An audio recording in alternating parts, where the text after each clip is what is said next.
aka Janina here, and welcome to Trendsetter episode 10!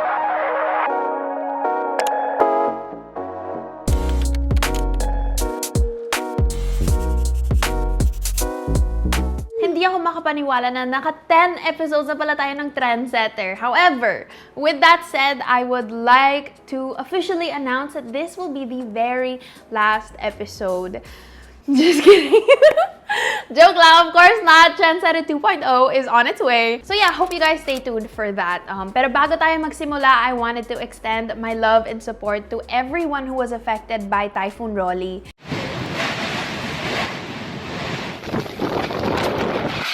Kung interesado kayong mag-donate or tumulong sa isang organization like Operation Blessing, you can check out the description box down below. At kung may kilala rin kayong mga affected areas or other organizations, please comment them down below as well.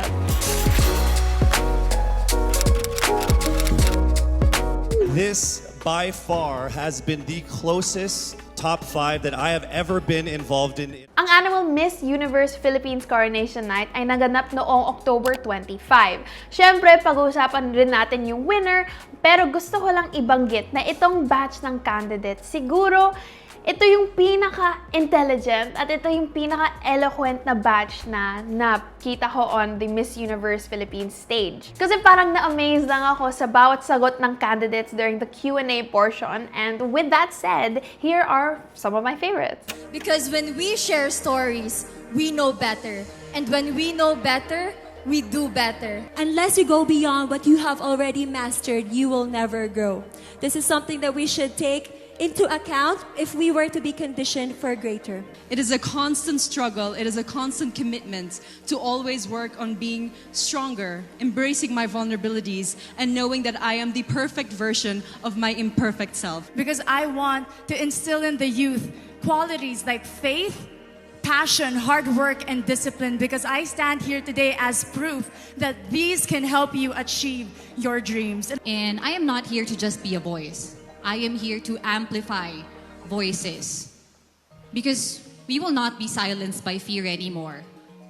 We are here to be empowered by truth. So Rabiya Mateo was crowned Miss Universe Philippines, and she obviously went viral all over the Philippines, all over social media, and her stories of humble beginnings captured the hearts of all of the readers. Dahil sa mga kwento niya, makikita natin na you cannot control what happens to you, but you can control how you respond. 5 years old pa lang siya noong iniwan sila ng tatay nila.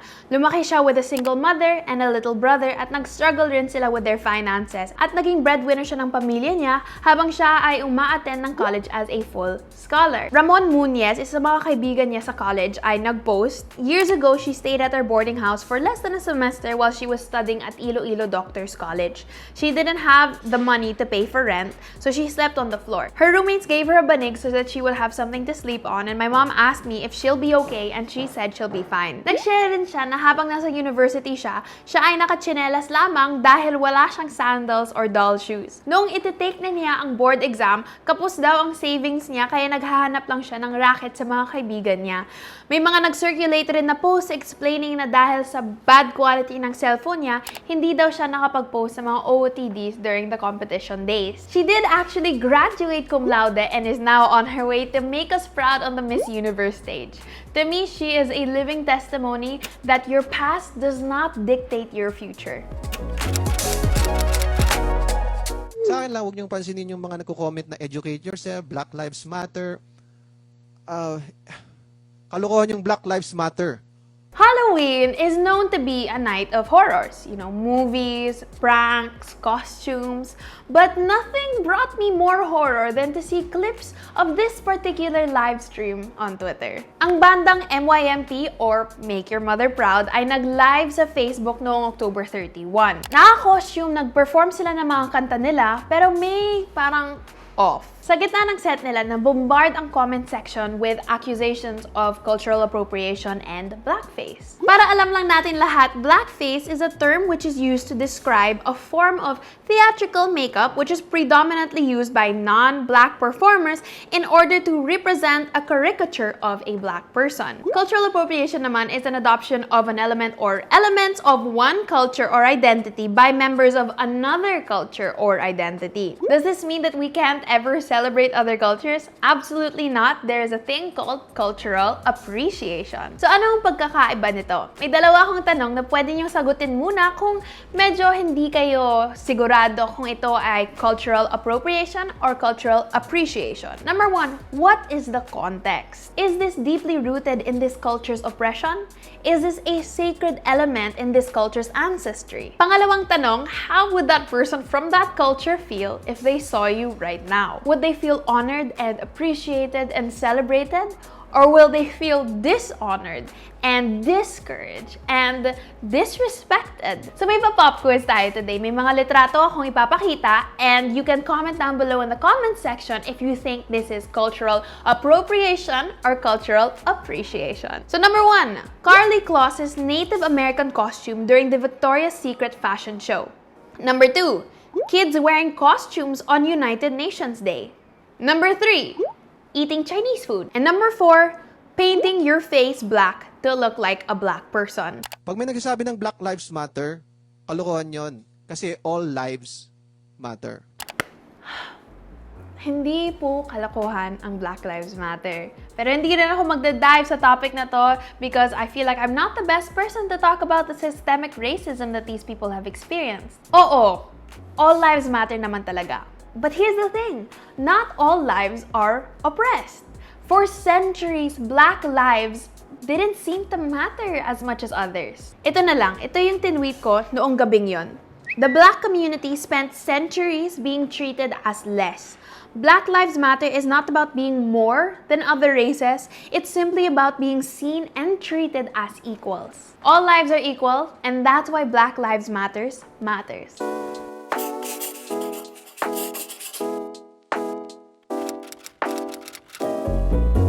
Unfortunately, as much as I would have liked for this issue to be black and white, the research was nowhere near that simple. But I hope this serves as a reminder to us that pretty infographics and a nice hashtag, they're not enough to give us full context of an issue. Nagtrend ang hashtag NoToRedTagging and hashtag YesToRedLipstick bilang tugon ng netizens as well as a significant number of celebrities and influencers to what seemed like an indirect way of identifying Liza Soberano, Catriona Gray, and Angel Locsin as supporters of the cause of Gabriela. Gabriela is an organization that the government has identified to be one of the legal democratic fronts of the CPP, NPA, NDF. Ito yung statement na na-release on the National Task Force to End Local Communist Armed Conflict or NTF-ELCAC Facebook page. The task force's general said this: "Let us not red tag Liza Soberano. It's not fair to her. She is merely supporting advocacy for women's rights. She has to be protected in the exercise of her rights. Is she NPA? Of course not. Not yet." Sabi rin niya, "The choice is yours, Liza, and so with you, Catriona. Don't follow the path Kaela Colmenares took in the underground and NPA Quezon." This was said to be his response to government supporters red tagging Liza in their posts when she participated in a Gabriela Youth-initiated webinar entitled Mga Tinig ni Nene, Reclaiming Our Voice on the International Day of the Child. General Parlade's statement obviously drew flack, especially by women's rights advocates. The Secretary General of the Concerned Artists of the Philippines wrote, "This leap of logic is not a statement of concern for Liza's rights. It is another way of intimidation and red tagging, plain and simple." Senator Risa Hontiveros said, "By silencing them, pinapalampas mo ang karahasan, panggagahasa at pang-aabuso ng nararanasan ng napakaraming Pilipino.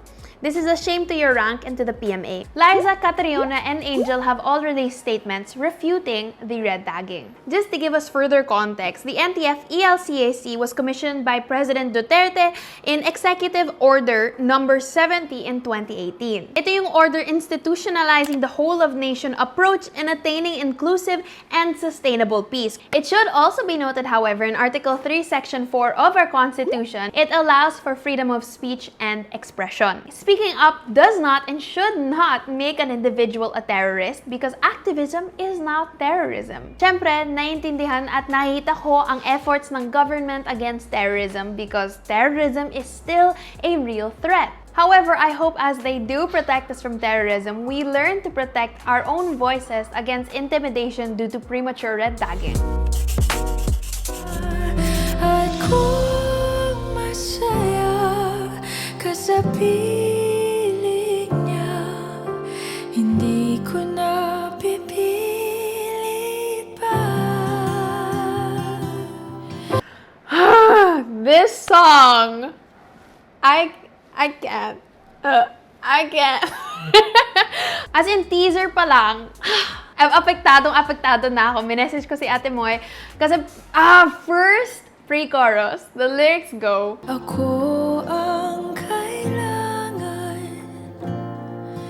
pero di ang mahal. my gulay! I'm smiling because that's my coping mechanism. I think what's very scary about having, releasing hit after hit is that what is the next one is not a hit.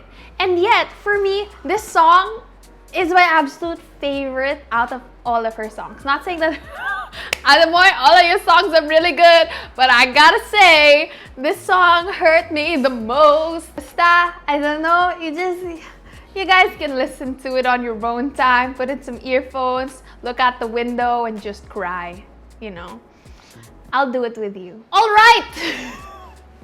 Wonderful! We are done with episode 10 of Trendsetter. Sana may natutunan kayo sa episode na to. Sana na-enjoy niyo ang episode na to. Kung hindi pa kayo nakasubscribe, please do subscribe. Huwag niyong kalimutan yung pop quiz, ha? Comment niyo down below. I'll reply to the correct answers. Well, may ganon.